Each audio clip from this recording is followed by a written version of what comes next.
Remember the glow of the vacuum tubes in your old Zenith? Or the smell of exhaust at the drive-in on a Friday night? Back then, we didn't need computers to get a chill down our spine. We had atmosphere, suspense, and stories that stayed with us long after the national anthem played and the TV went to static. It's February 2026, and I've found 10 paranormal masterpieces from the 50s through the 80s available right now on YouTube for free. Let's take a ride down memory lane. Number 1. Carnival of Souls, 1962. Picture this.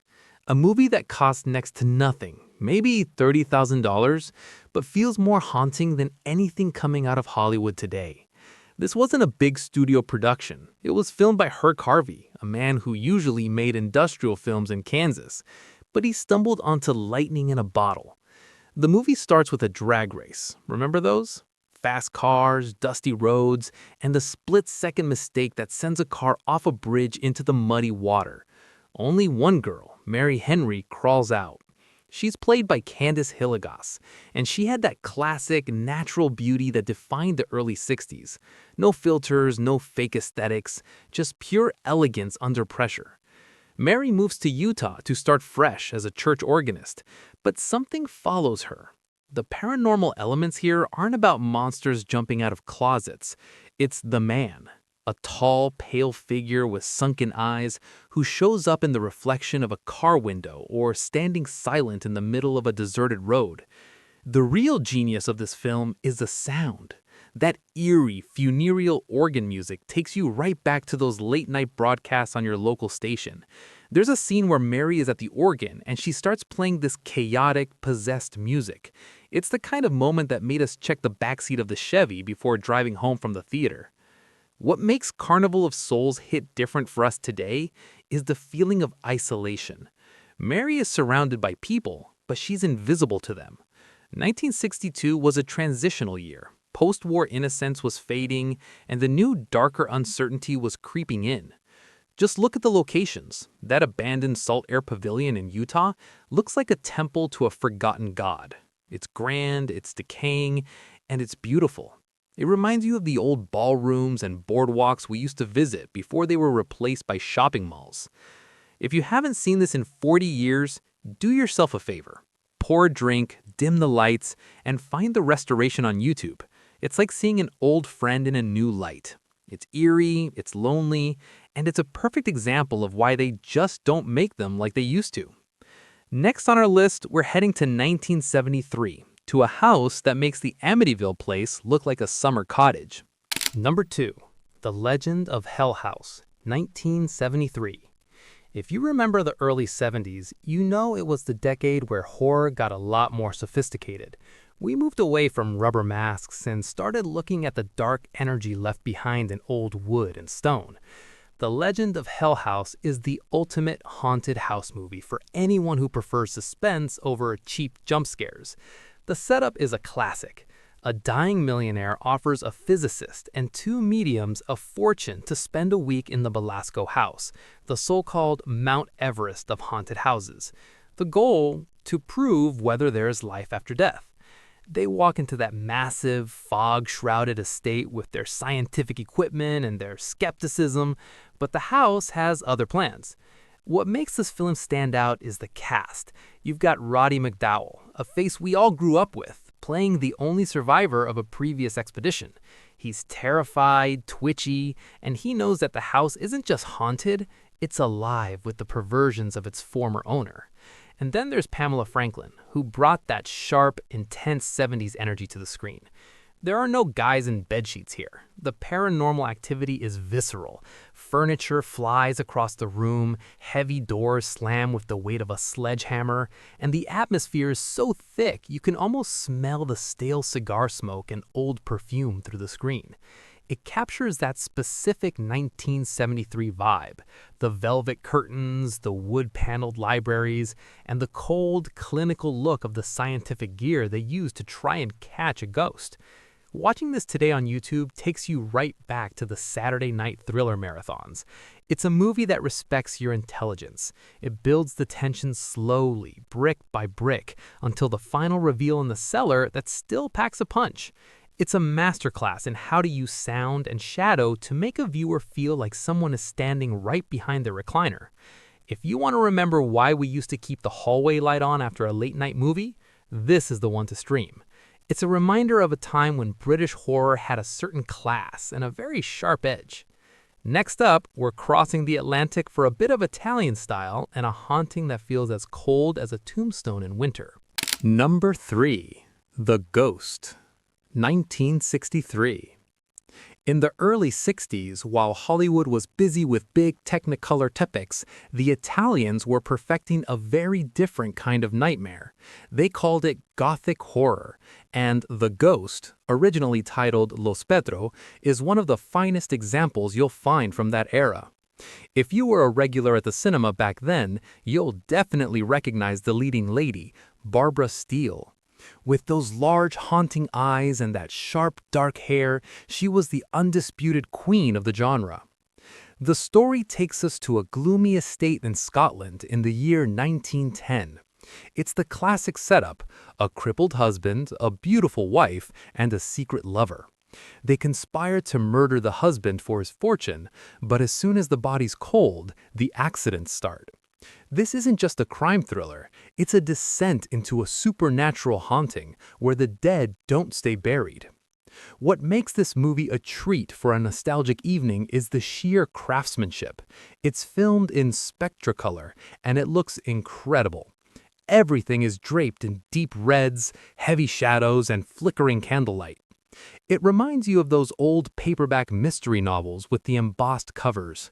There's a particular scene involving a secret passage and a blood-stained razor that will bring back memories of why we used to be fascinated by European cinema. It was more daring and much more atmospheric than the stuff being played on daytime TV. For us, watching The Ghost is like stepping into a time capsule. It captures that 1963 aesthetic perfectly: the heavy silk gowns, the ornate candelabras, and that slow, creeping pace that lets the dread sink into your bones. There are no fast cuts here. The camera lingers on the empty hallways and the portraits on the wall until you're convinced the eyes are actually moving. It's available on YouTube in surprisingly good quality. If you miss the days when a horror movie relied on a chilling performance and a great set instead of a loud soundtrack, this one is for you. It's a ghost story told with style and a very dark heart. Next, we're moving into the late 50s for a film that used a very unusual gimmick to get people into the theaters, and the skull that refused to stay on the grave. Number 4. The Screaming Skull, 1958. Back in the late 50s, every kid in America knew about this movie because of the wild marketing. The producers actually offered a free burial to anyone who died of fright during the screening. It was the era of gimmicks, and while no one actually ended up in a coffin, the movie itself left a lasting mark on all of us who caught it on a Saturday afternoon. The story follows a man who brings his new, fragile wife to his coastal estate, the same house where his first wife died in a tragic accident. Almost immediately, things get strange. A weathered, screaming skull starts appearing in the garden, on the stairs, and even in the bedroom. Is it a ghost seeking revenge, or is someone trying to drive the new wife insane? For a movie made in 1958, the atmosphere is surprisingly heavy. There's no music for large parts of the film, just the sound of the wind, the rustling of the trees, and that sudden, piercing scream of the skull. It's got that classic black and white look that reminds you of the old shock theater packages we used to watch on the local stations. The high contrast shadows and the fog rolling in from the coast give it a dreamlike, almost hypnotic quality. What's great about watching this today is seeing the world we grew up in. The mid-century furniture, the old-fashioned heavy drapes, and the way people dressed even when they were just sitting around the living room. It's a snapshot of a simpler time, even if the plot is about a haunted house and a vengeful spirit. It's one of the most famous films in the public domain, so you can find several versions on YouTube. Look for a clean restoration to really appreciate the lighting. It's a fun, spooky trip back to the days of drive-in double features and cheap thrills that actually had a lot of soul. Next up, we're heading into 1960 for a story about a man haunted by a mistake he made at the top of a lighthouse. Number 5. Tormented, 1960. This one comes from the mind of Bert I. Gordon, a name every kid in the 60s knew for his movies about giant monsters. But this time, he did something different. He made a quiet, moody, and genuinely unsettling ghost story. The plot takes us to a quiet island where a jazz pianist is preparing to marry the woman he loves. But his past literally rises from the dead. His ex-girlfriend dies in a tragic accident at the top of an old lighthouse, and he just stands there, watching her fall without trying to help. From that moment on, his life becomes a living hell. Her spirit begins to haunt him. First, it's just a whisper on the wind, then footprints in the sand leading to nowhere, and eventually floating objects and her disembodied head mocking him in the dark. For us, this film is interesting because of how it handles a guilty conscience. It's not just a scary movie, it's a story about a man trying to bury his sin while the supernatural closes in on him. Look at the scenery. The deserted beaches, the foggy shoreline, and that lonely lighthouse. It's that early 60s aesthetic, drenched in melancholy and a sense of isolation. The lead, Richard Carlson, is excellent here. You probably remember him from Creature from the Black Lagoon or It Came from Outer Space. He had that classic, reliable American leading man look, and seeing him slowly unravel under the pressure of the paranormal is a real trip. It's the perfect movie for an evening when you want something slow-paced and atmospheric. There are great prints of this on YouTube right now where you can see every detail of that old island estate. It's a true classic about the fact that you can't run from the past, especially when the past decides to come back for a visit. Next up, we have the film that officially became public domain because of one tiny mistake, making it the most famous free horror movie in human history. Number 6. Night of the Living Dead, 1968. You can't talk about free movies on YouTube without mentioning the king of them all. Because of a simple clerical error, forgetting to put the copyright notice on the theatrical prints, this masterpiece fell straight into the public domain the day it was released. We've all seen it dozens of times on late-night TV. But watching it now, in 2026, it's amazing how much raw power it still holds. The story is etched into our brains. 7 people trapped in a farmhouse in rural Pennsylvania while the dead walk outside. But forget the modern zombie movies for a second. In 1968, this was pure paranormal terror. They weren't just monsters, they were your neighbors, your friends, and your family coming back with a blank stare and a hunger that defied every law of nature. What really resonates with our generation is the grit. George Romero filmed this in grainy black and white on the shoestring budget, and it looks like a newsreel from a nightmare. It captures that late 60s tension, the feeling that the world was changing too fast and the old rules didn't apply anymore. When Dwayne Jones and Judith O'Dea are barricading those windows, you can feel the desperation. It's not a polished Hollywood production. It feels real, cold, and claustrophobic. It's also a trip down memory lane just to see the world of '68, the heavy rotary phones, the wooden-cased radios, and the massive American sedans being used as barricades. It's a reminder of a time when horror didn't need $100 million to change cinema forever. There are hundreds of copies on YouTube, but look for the 4K restorations. Seeing the shadows in that farmhouse with modern clarity makes it feel like you're sitting right there on the porch with them, waiting for the sun to rise. It's the ultimate free movie, and it still hits harder than anything with a big budget price tag. Next, we're moving into 1980 for a ghost story that features one of the most famous bouncing balls in the history of cinema. Number 7. The Changeling, 1980. By the time we hit 1980, the world was moving towards slasher films, but The Changeling took us back to the classic, sophisticated ghost story. If you were looking for a movie that respected the old-school rules of suspense, this was the one. It stars George C. Scott, and seeing him on screen is like watching a masterclass. He plays a composer who moves into a massive, historic mansion in Seattle after losing his wife and daughter in a tragic accident. The house is a character of its own, grand, cold, and filled with secrets behind every wood-paneled wall. The paranormal activity here is legendary for its subtlety. There's no blood and guts. Instead, it's the sound of a rhythmic banging from the pipes, a hidden room at the top of a dusty staircase, and that iconic scene with the red rubber ball. You know the one.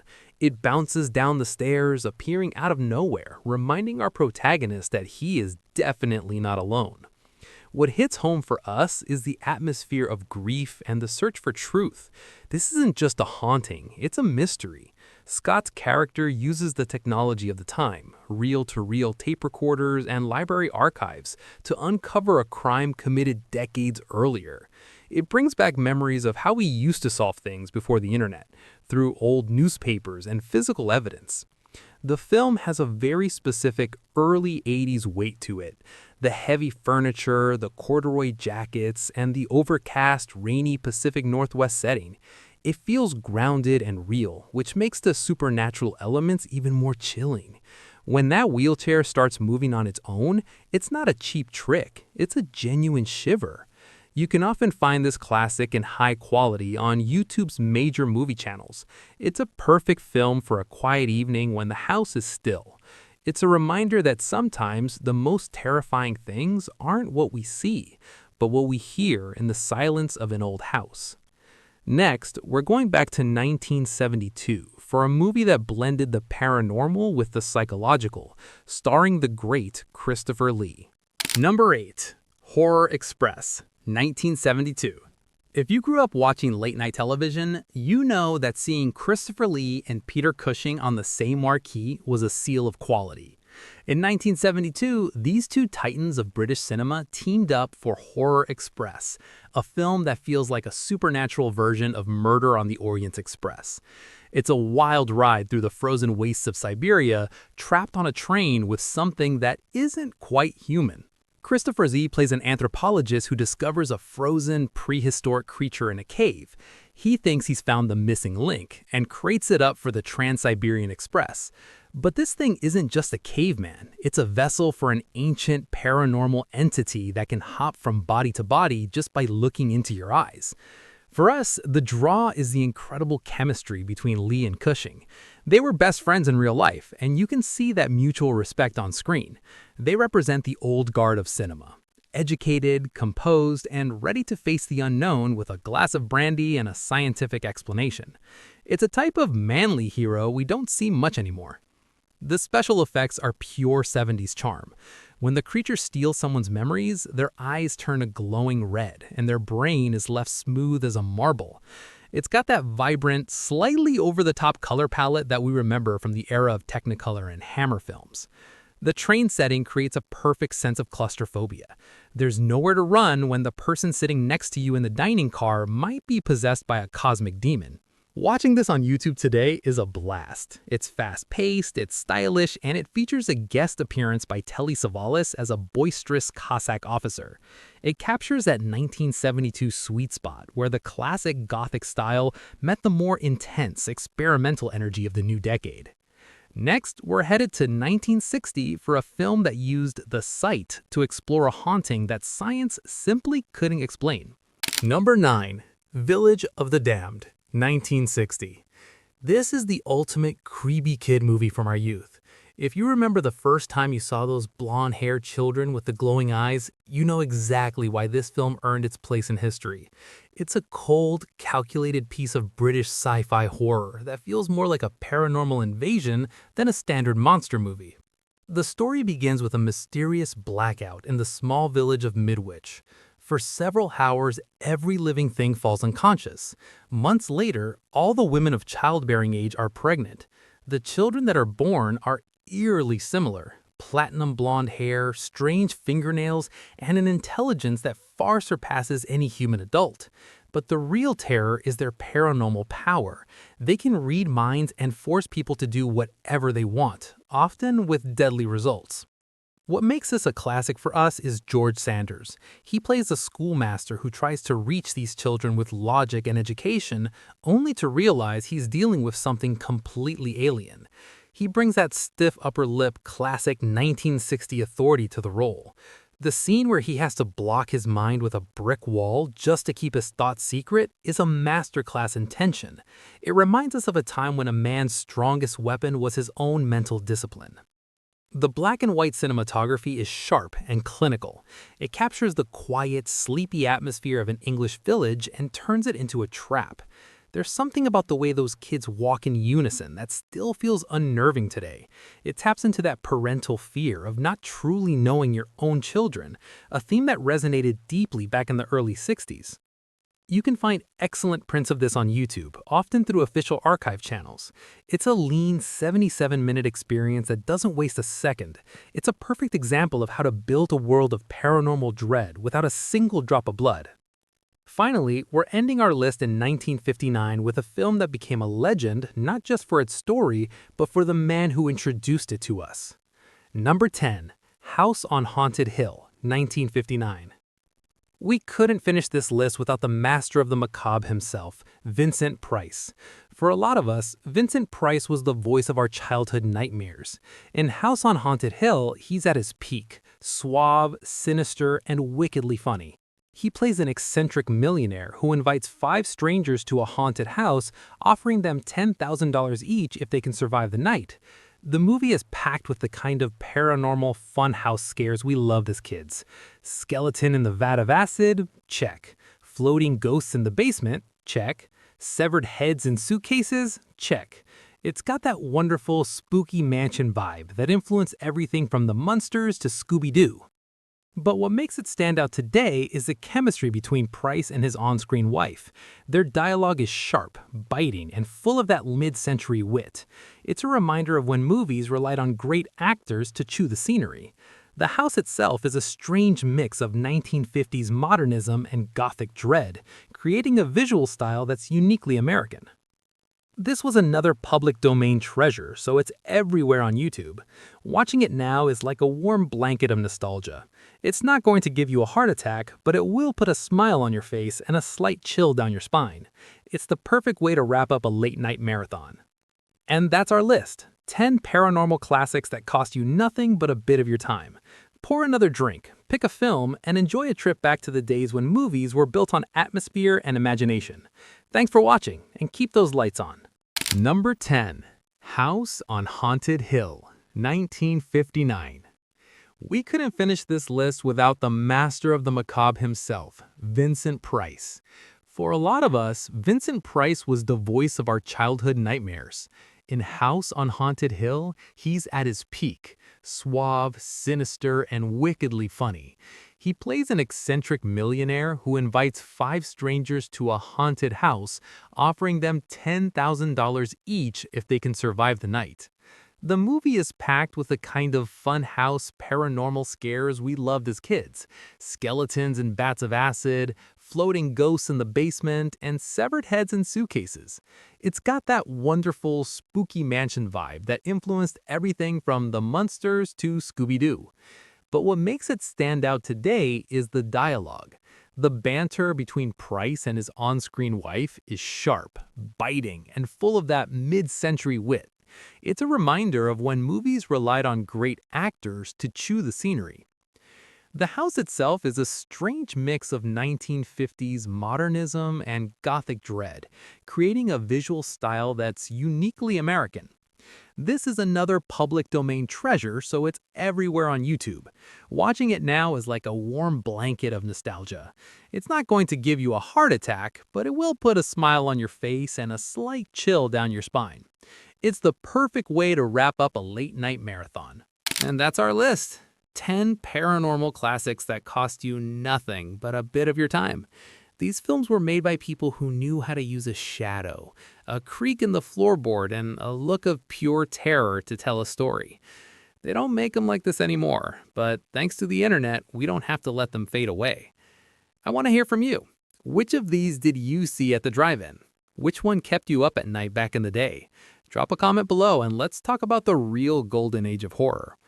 Pour another drink, pick a film, and enjoy the trip back to when movies were built on imagination. Thanks for watching, and as always, keep those lights on.